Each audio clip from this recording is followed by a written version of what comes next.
Well, my name's Tully Barnett. I'm Associate Professor in Creative Industries at Flinders University in South Australia.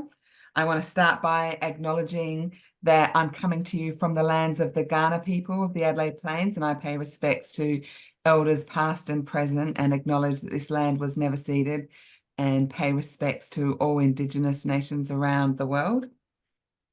My practice is around, my research is around arts and culture, and it's come to this idea about value. It's come from this idea about value as a problem that is shared across a range of different arts and cultural organizations and artists and practices, and thinking about how we can meaningfully contribute to that ongoing problem.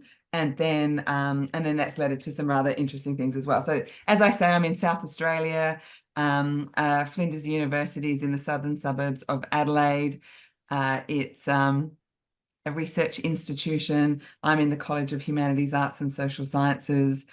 We have a long history of creative practice here, a drama centre, a film school.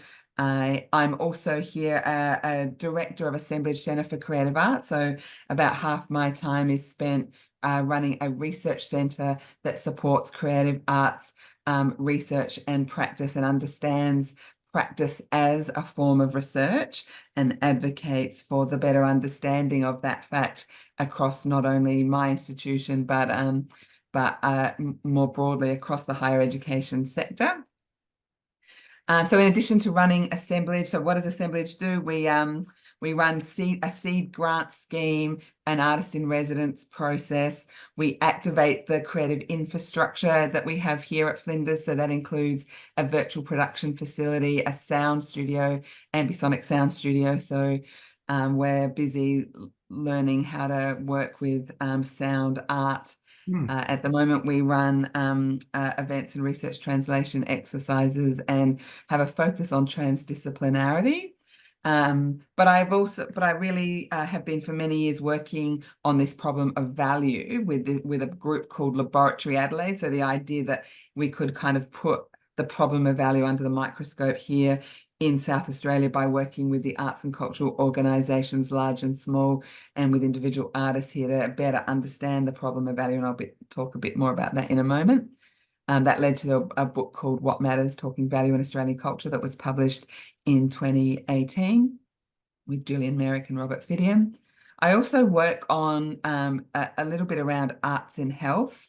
I kind of tried to avoid an arts and health project that was happening here at Flinders for a little while, but because I sometimes think that arts and health work can instrumentalize arts and culture, but I also think that there are some important lessons to learn from working with arts and health projects, especially if we allow arts and health work to be drawn out towards well-being, so that we're broadly understanding health and we're broadly understanding arts, and we're thinking about what happens for well-being when arts and artists are in the mix.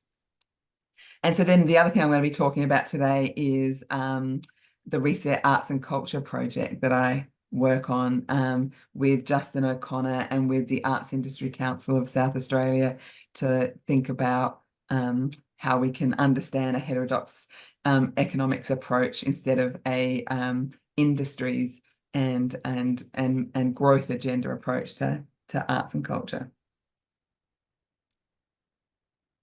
So yeah, so those are the problems that I'm going to be talking about today: the problem of value, the need for new conceptualizations of economics, the problems with the creative industries framework for the arts, and how all those things intersect.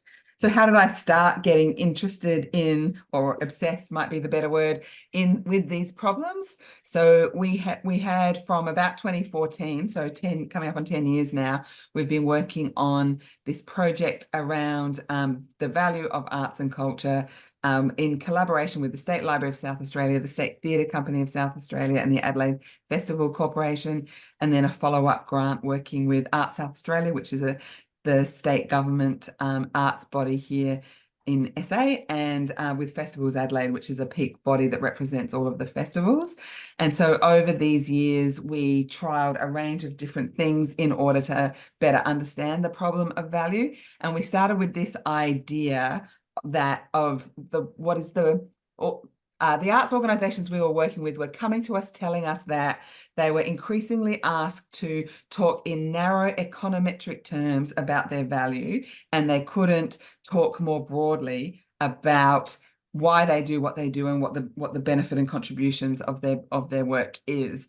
For example, when we started working on this project, the State Library of South Australia could only count numbers through the door and requests at the information desk as evidence of their value and the people that are using their services, not website hits, for example.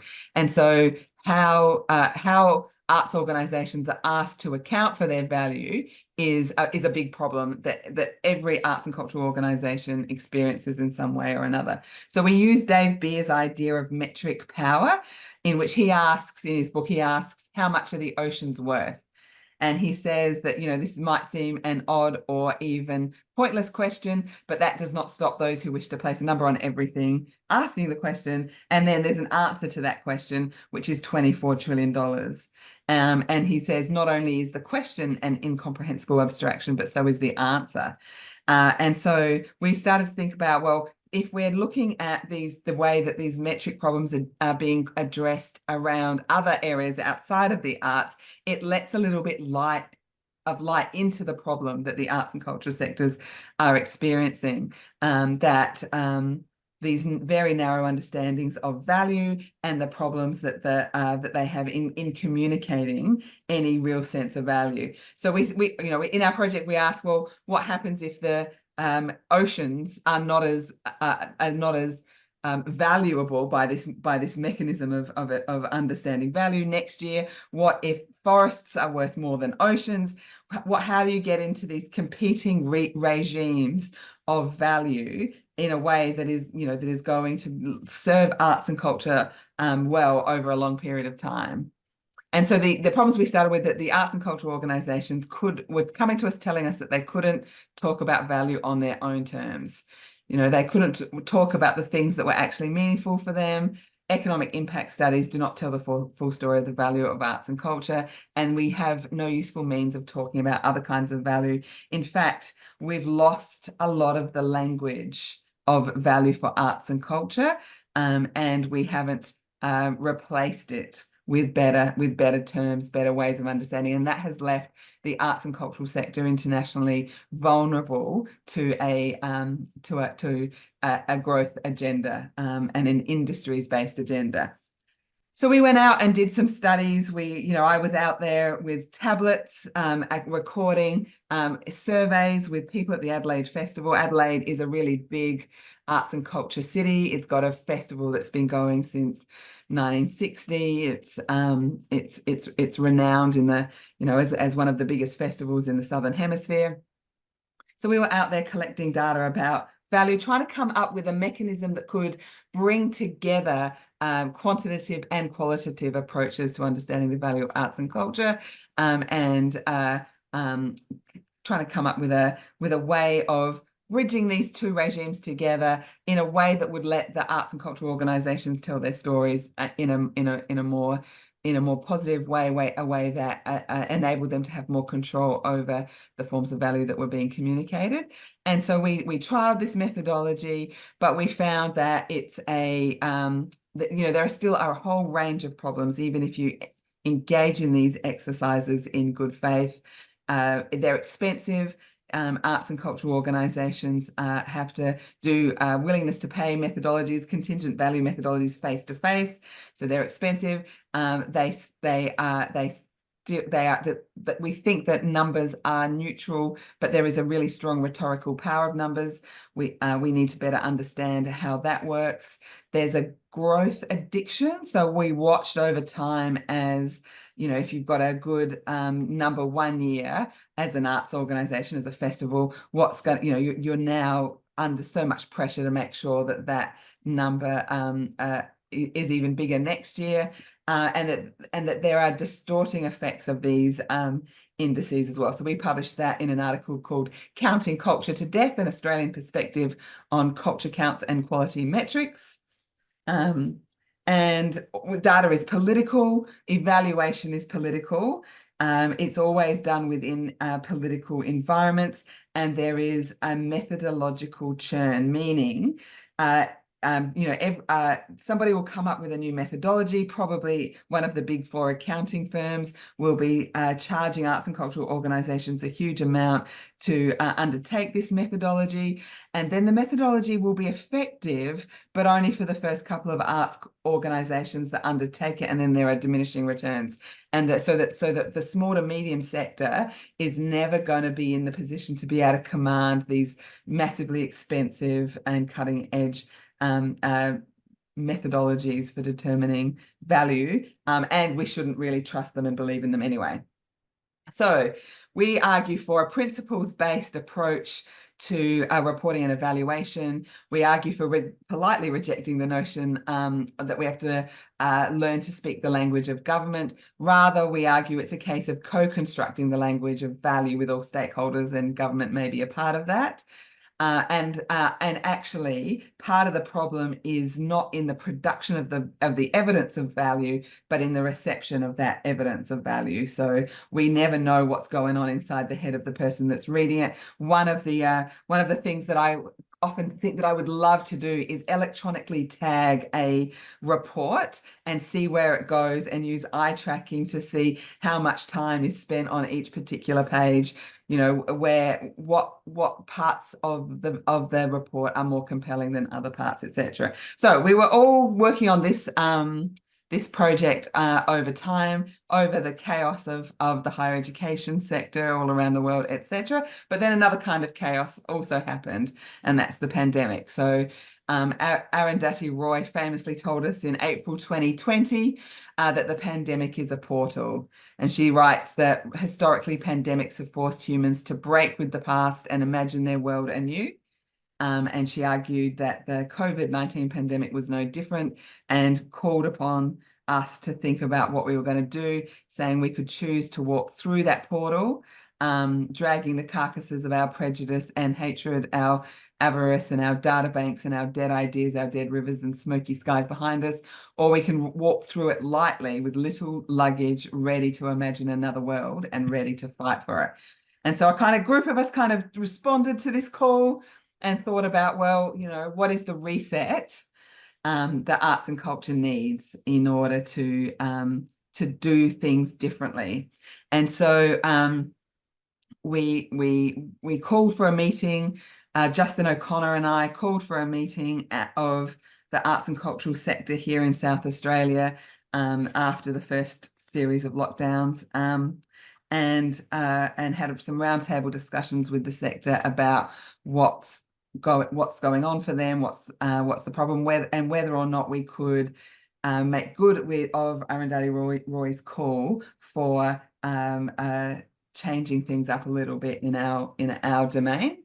And so one of the things that was really powerful about the start of that group, is that we were cross-university here. So we've got 3 universities in Adelaide, and we brought all 3 together so that our arts and cultural sector is so used to universities seeking unique relationships with the sector, so that they can put on a website that it's industry engaged or something like that. So we were a 3-university and the art sector project coming together to have real conversations about what we might be able to do that reset. So what we did over time was that we just had a series of meetings on different kinds of topics.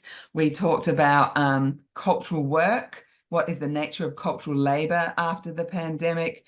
We talked about heterodox economics, that I'm going to talk about in a little bit more detail in a moment. The idea of the creative city and where that stands now. We talked about green economics and green activism, so environmental activism and the arts inviting former Green federal Senator Scott Ludlam to talk with us. We talked about the infrastructures of everyday life. We talked about the idea of a culture goal in the for the United Nations Sustainable Development Goals, and what the absence of a goal for culture means for that work over time. We talked about basic income for the arts, and then with a very strong focus towards this idea of the foundational economy that I'll also talk about in a moment, and what it means for arts and culture. So, and we came up with a reset manifesto that's about trying to create a policy environment that moves arts and culture away from a creative industries model. And we are seeing all around us everywhere in arts and cultural sectors the problems of having adopted a creative industries model towards, we've lost the language, for example, for community engaged arts and its benefits. And so, so the Reset Manifesto is about what do we need to do in order to embed arts and culture as part of the foundational elements of society, right alongside health, education, social services, utilities, and public housing, and making arts and culture part of that, part of those social foundations. So I've been doing a lot of work on the idea of heterodox economics and what it means, what it might mean for arts and culture. So in particular, looking at Kate Raworth's Doughnut economics. So very briefly, Doughnut economics, if you're not familiar with it, is the idea of balancing an ecological ceiling, the external boundary beyond which growth cannot be allowed to continue without causing irreparable damage to our environment, with a social foundation that is the inner circle below which we cannot allow individuals, families, and communities to fall without allowing them to experience incomprehensible poverty. And so the trick is to keep society within these two rings in order to be able to create that safe and just space for humanity. And if you look at Kate Raworth's Doughnut, she uses the Sustainable Development Goals in order to map the elements of society that need to be focused on in order for that balancing act between the ecological ceiling and the social foundations to work. And what do we know about the Sustainable Development Goals is that there isn't one for arts and culture, although there is now a campaign, thanks to Mondial Cult 2022, for having a development goal for culture. But for now and for the foreseeable future, there isn't one. And so all this work that is happening on the basis of these Sustainable Development Goals is doing so without recognizing the place of arts and culture within these networks. The argument is that arts and culture is everywhere, but we know that if it's not on the map, then it's also nowhere. And so, so what do we do with that, given that all these frameworks continue to grow from the Sustainable Development Goals with no culture? Well, part of Kate Raworth's work is what she calls a city portrait methodology, which is inviting local communities to take the work of the Doughnut and apply it, or the framework of the Doughnut, and apply it to their local domains. And so early on, there were Doughuts in Amsterdam and Detroit and places like that. And the portrait methodology asks local residents to get together to think about what is the local and the global according to the social and the ecological, and to use that across the domains to come up with what the Doughnut would look like for these domains. And arts and culture aren't entirely absent from this city portrait work. The Amsterdam city portrait does allow space for the importance of children to have access to after-school music lessons. But that's pretty much as far as it gets in any of the early city portraits until the Melbourne Doughnut came along. And so the Melbourne Doughnut was formed by a group of a community of residents with support from a couple of different foundations and the Melbourne Lord Mayor's fund. And so they developed over a series of months and over lockdown their own city portrait, the Melbourne Doughnut, and arts and culture would not stay quiet in that process. And so Melbourne has a art and culture domain for their city portrait. And Kai Lofgren, who was part of the process of developing that city portrait, says that art and culture was referred to more than perhaps any other dimension throughout our workshops and interviews. It became clear that the health of Melbourne and our citizens is in fact dependent on that health of our art and culture. But where, here, this is not the city portrait. This is a wellbeing index that was developed in my state of South Australia, but using a very similar consultative methodology for developing the wellbeing index for South Australia. But you'll see that, the arts and culture is almost entirely absent from the index. It's only acknowledged as an important factor for Aboriginal cultural well-being. It's only there that we've got cultural expression and continuity as an element. For everybody else in South Australia, art and culture are irrelevant, apparently. And so there's a lot of work to do there to help us understand art and culture as foundational, as part of everybody's health and well-being. So we've been working to this topic through a bunch of different ways. We've been we published an article called Creative City RIP that tries to maybe poke some holes in the creative industries and creative city approach to understanding arts and culture. Justin O'Connor has published a book called Culture is Not an Industry, Reclaiming Art and Culture for the Common Good, which lays down a lot of these ideas. The Reset Arts and Culture website has some resources, including a working paper that we developed, as well as the manifesto and stuff like that. But here are some of the things that I'm hung up on now as a result of all of this work. I mentioned that I've been doing some work in arts and health, and what I noticed as I was doing 47 interviews around the topic of the history of arts and health just in my area is how many of the people that have been involved in arts and health work had studied community arts.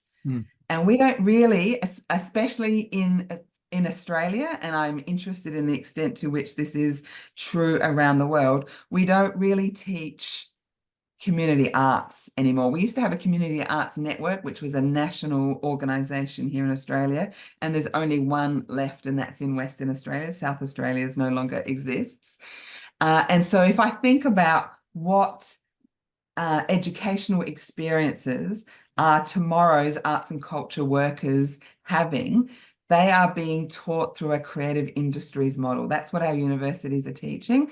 And what is that going to do for setting up art and culture as foundational rather than as an industry with a growth agenda and an economic impact mandate, right? And I think that's an alarm for the arts and culture sector into the future. Another problem is the conundrum of whether to be in the measurement game or not. So, as we start to learn more and more about cultural data and cultural analytics, the politics, etc., of culture, it's always a danger to be involved in those methodological experiments, because to be involved is to give it some kind of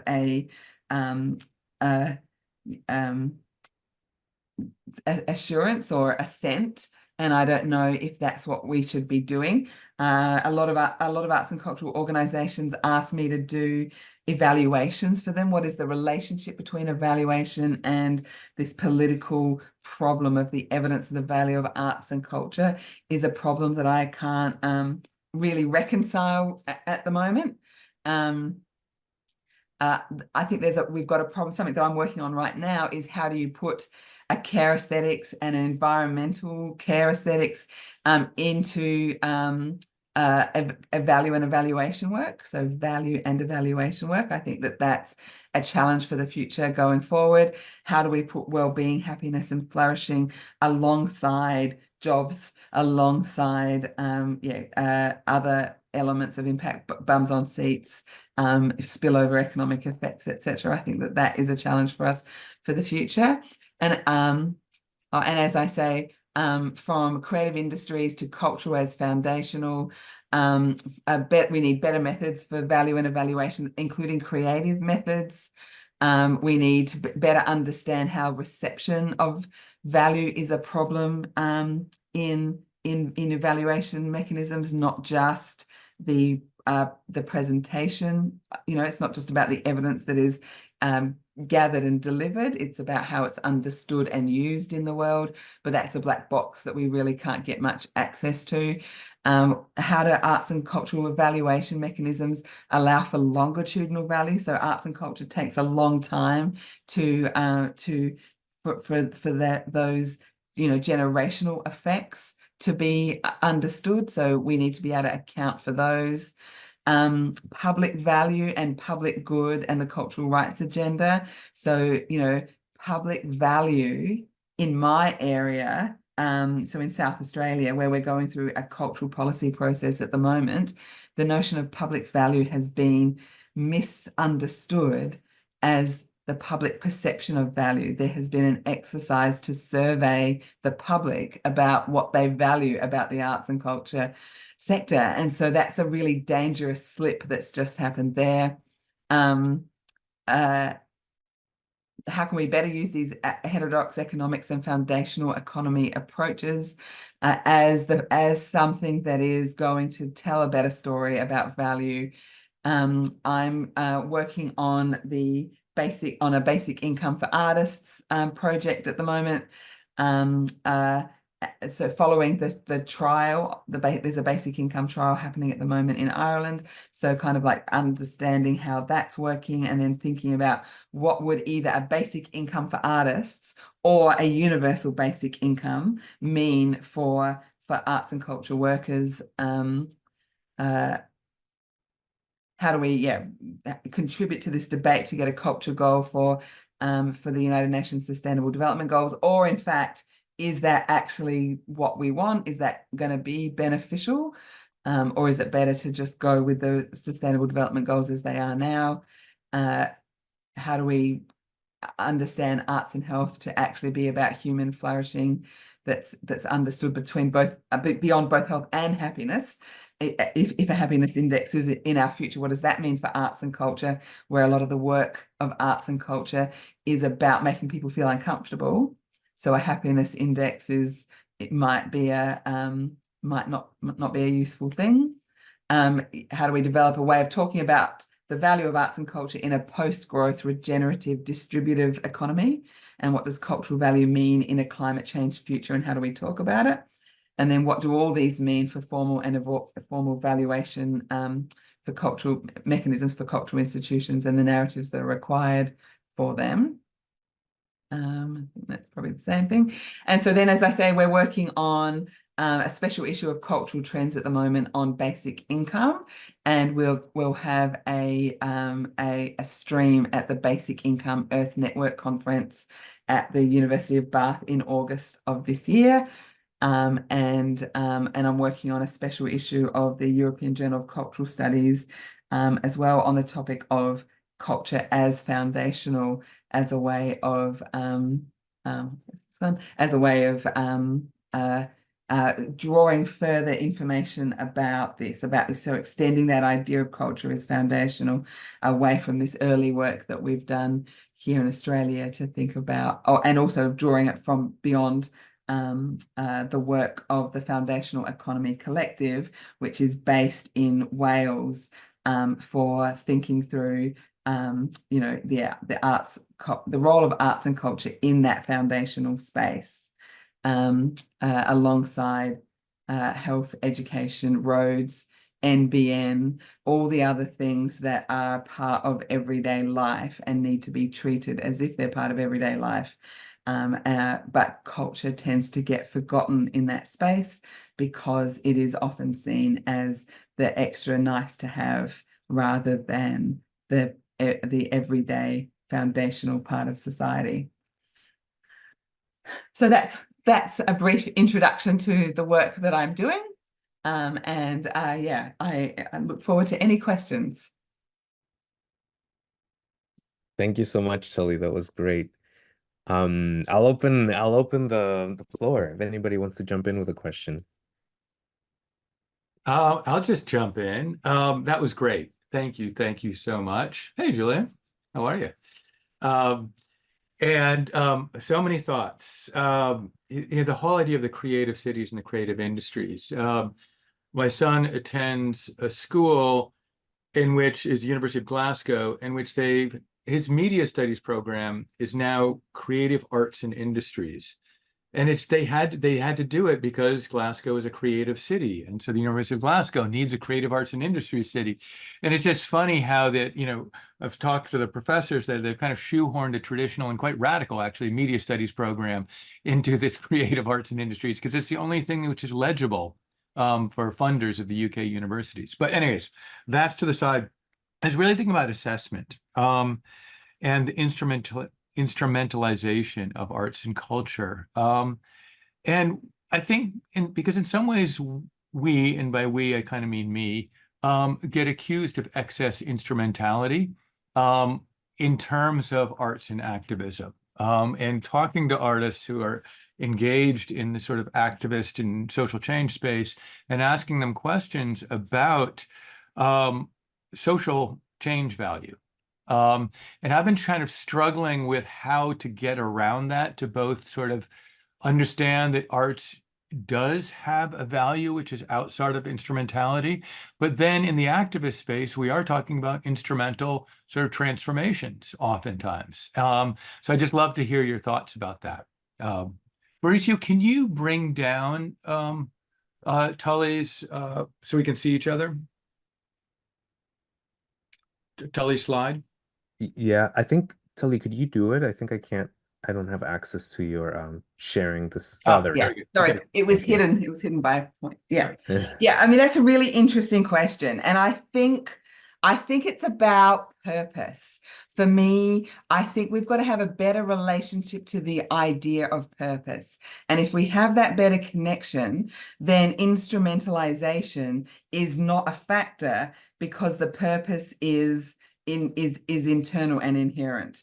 I think when I was been talking to these arts and cultural institutions about the problems that they have with the notion of value, they always say that they can't talk about why they get out of bed in the morning. They can only talk about these narrow things, and it's largely limited to a growth agenda, numbers, economic spillover effects, etc. But I think that's different to that's an external instrumentalization, whereas art for social good is a different kind of instrumentalization. So maybe we just need to really nuance the notions and conceptions of value that we have. And I mean, for me, a lot of this comes down to the fact that we've started with, this binary between intrinsic value and instrumental value. And so, intrinsic value is a very hard concept to be talking about now because it's bound up with the idea that high culture is more important than popular culture. And when we've exploded this idea and moved very far beyond this idea that intrinsic value, is something that's related to opera, we've lost the architecture, the contextual architecture for the conceptual architecture for that work, right?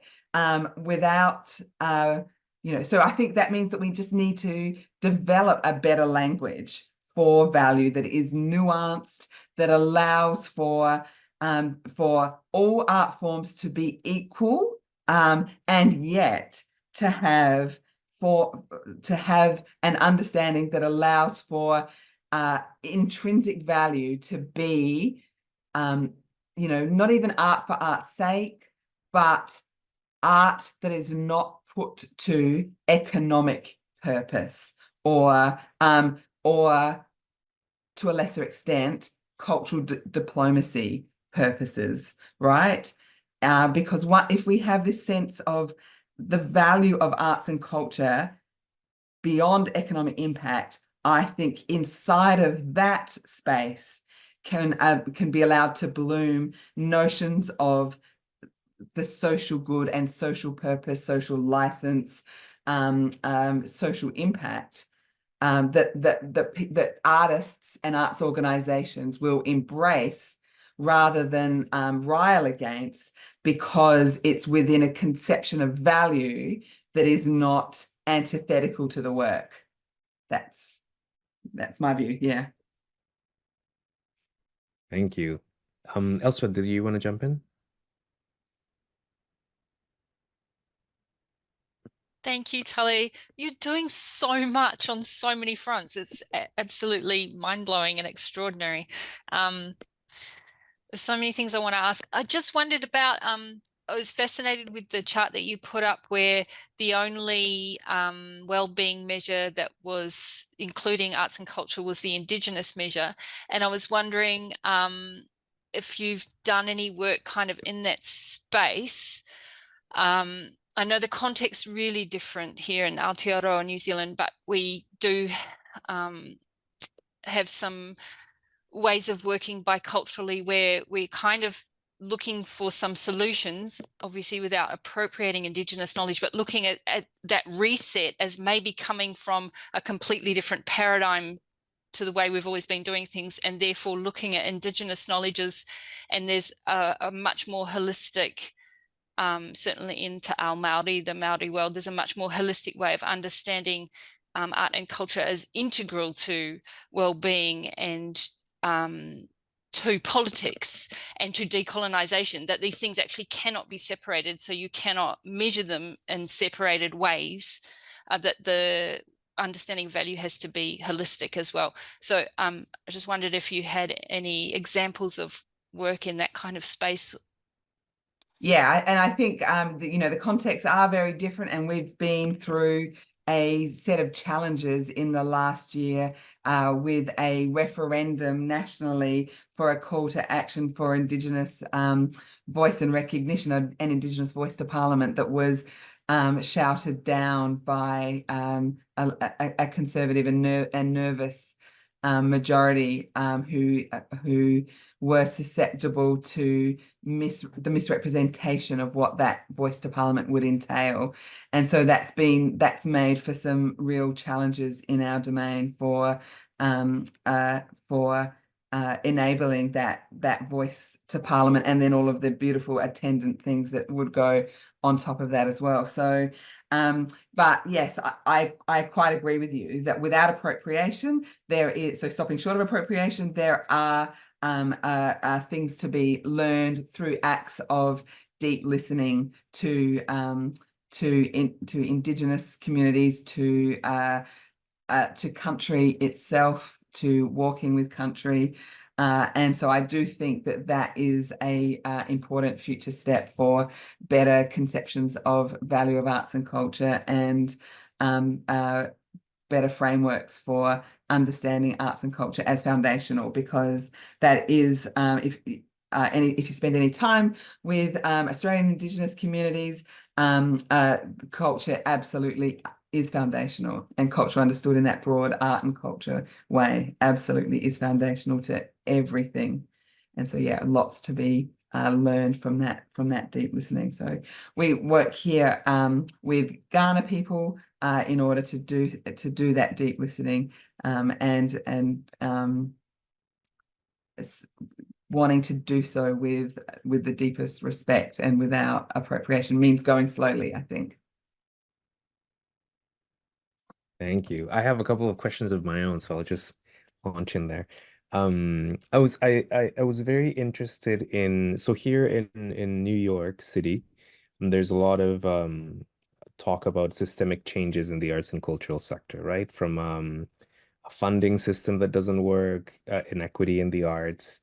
And I see a lot of these things reflected. It's curious to see how there's aside from the growth economic thing here, it's the idea that being the quote unquote capital of culture of the world, which of course not only is it's an illusion in many ways, it does something to the way that people perceive value, right? So what a museum like the Met brings to the table as opposed to community organizations in that framework, right? Mm. And I think there's a lot of wanting to change that in terms of policy. So I'm wondering, how have you encountered policymakers in this systems change? What do they have to say? What are those resistances that you see, and maybe what strategies have been more effective in getting that message to them or having them react to them in a positive way? Because I think that's, I mean, a lot of this stuff has to reflect the way that governance is structured. So I'm wondering what insights do you have from that type of friction that usually comes up? Well, we've had a lot of great success in engaging local politicians and policymakers in this debate. Reset held a conference at the end of 2022, I think it must have been, where just before a change, so maybe it was the end of 2021, just before a change of government, and the then shadow Minister for the Arts, who's now the Minister for the Arts, came and gave a speech via Zoom to our conference. So was listening and engaging with our ideas there. And then so that's our national political situation, but also our state situation has had a lot of great engagement with ministers and with the policy makers. And for example, when we brought to Adelaide the two people who'd been involved in the basic income artist trial in Ireland, an advocate and somebody who works in the ministry that then adopted and developed that basic income trial, we brought them to Adelaide. We were able to have a meeting with about 15 people in our arts agency, our state government arts agency, with them to listen to the process and what happened and how it worked. I mean, when I listen to those stories about the people that have been accepted into the basic income for artist trial in Ireland, it is just amazing. They almost always start by talking about how being part of the trial, the basic income trial, has meant that they could get the dental surgery that they've been putting off for 15 years because they're a casual worker and they can't take time off for their own health. So these are massive stories of life change through basic income schemes. So anyway, so the government, state government, was very receptive to talking to those people. They come along to a lot of our events, came along to Justin's book launch here recently. But as I kind of alluded to, they've just mistaken our call for public value and embedding cultural policy with a notion of public value with a marketing exercise. And so that makes you feel that it's such a much bigger uphill battle than just communicating, engaging, working with, working alongside. Because even after all that careful work at the adoption and integration moment, it goes in that unfortunate direction to misunderstand public value with the public perception of value. So it's a challenge, an ongoing challenge. And so we regroup and we start again. We think, okay, what's next? How do we next explain what can be gained by understanding culture as foundational? And at the moment, I'm working on the evidence of impact for children and young people whose lives don't contain much arts and culture as a way of understanding how their lives could be shaped and changed differently. What does the evidence say, the evidence base say about changing lives through arts and culture? Start there. Amazing. Thank you. Thank you so much. Anybody else want to jump in with a question? We have 10 minutes left. I actually wanted to ask you a little bit more about I took notes of when you said the misunderstanding for the public perception of value versus public value. And if you could just speak more about like what does that entail? Like now that you know that that's where the conversation will lead and how disappointing that is after all this careful work, what do you think needs to be strategized to not allow that to happen? Like what is the antidote to this thing that just happened? If you have any, I'm sure you're working on it already, but like what is it that you plan on doing?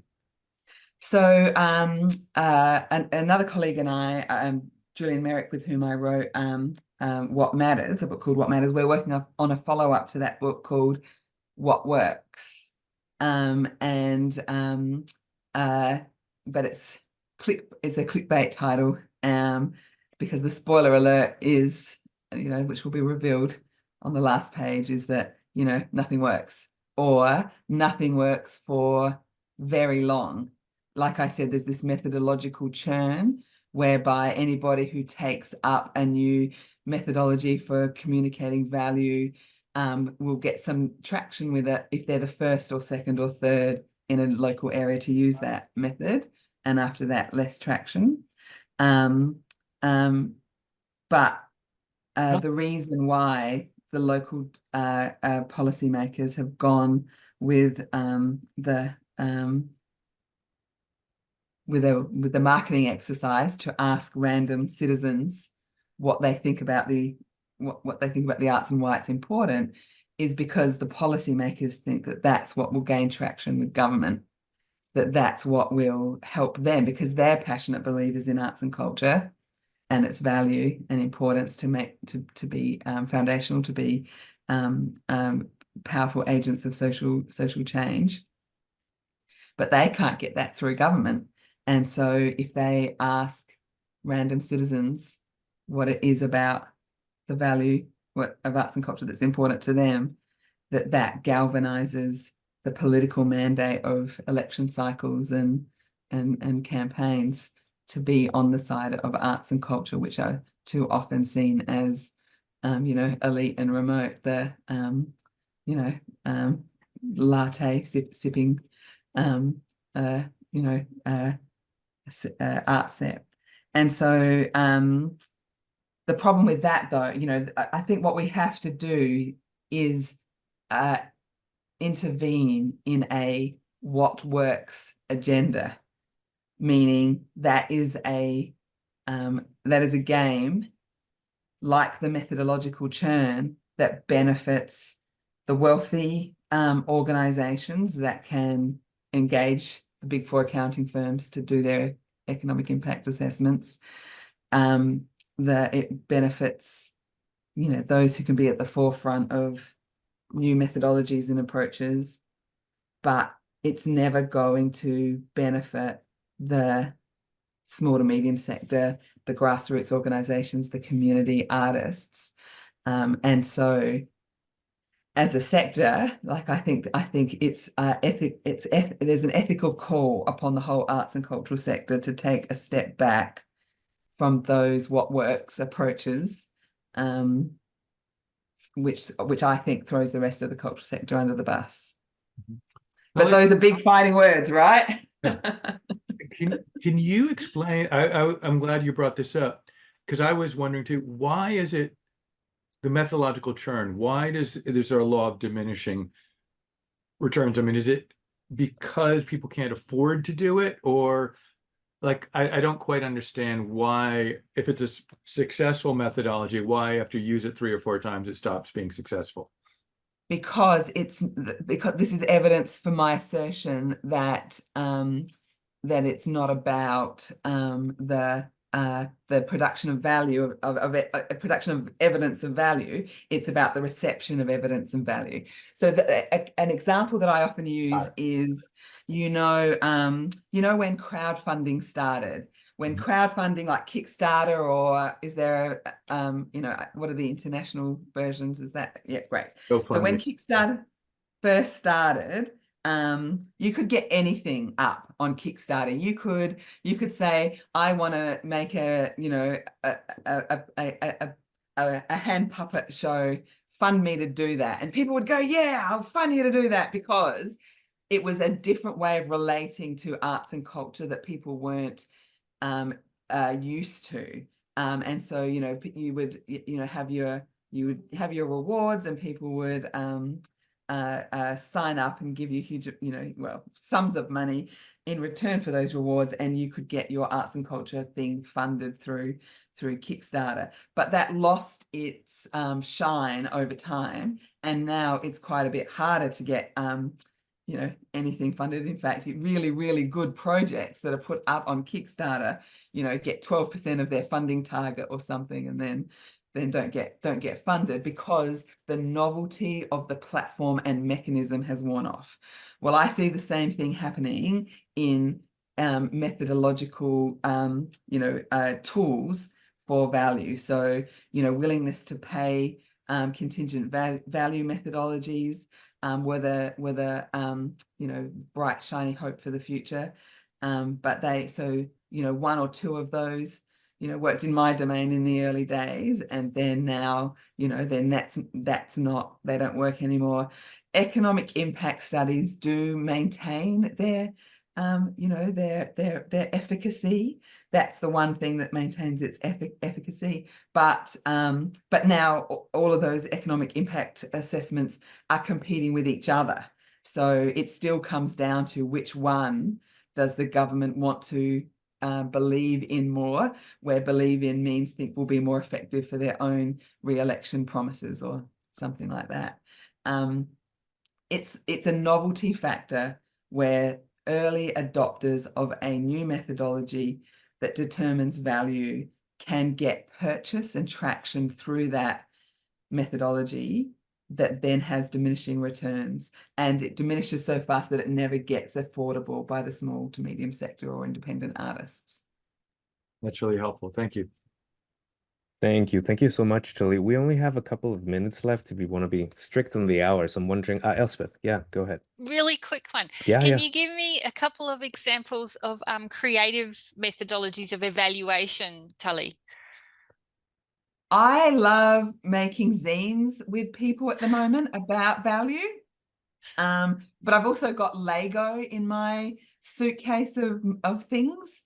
I think people will tell you more about what they find valuable about arts and culture when they're doing something with their hands.